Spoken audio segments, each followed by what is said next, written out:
Vítajte v mojom druhom Blender tutoriáli, v ktorom vám ukážem, ako vytvoriť s Andyho metódou zložitejšie predmety, také skôr na dekoráciu. Čiže toto je základná plocha Blenderu a máme tu jednu kocku, ako vidíme. Dáme Edit Mode, vyberieme s dvojitým tlačením Ačko, všetky vertexy, dáme dvojité Včko, Subdivide, klik, dáme zase dvojité Včko, Bevel, čiže rozostríme hrany, niečo, dáme Alt S, a zase čo sa stane? Nie je práve to, čo som očakával, čiže dáme Undo a takto.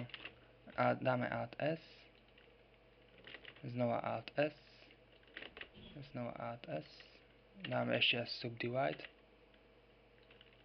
a znova Alt S, a znova Alt S. A dostali sme dosť zaujímavý predmet. Tento predmet dáme Modifier, vidíme Modifier, Subsurf, 2 a 3 a dostali sme dosť zaujímavý predmet. Takto sa vytvárajú jednoduchšie dekoračné. S týmto môžem experimentovať všelijako. Napríklad za všelijakých objektov môžeme vytvárať všelijaké takéto objekty, neviem ako to nazvať, no.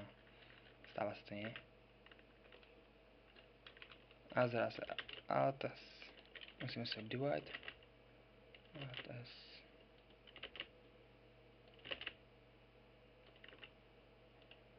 Subsurf. Prosím. Tak, toto bol taký kratší tutoriál. Prajem vám príjemný deň. Toto tutoriál bol vytvorený pre www.blender.sk.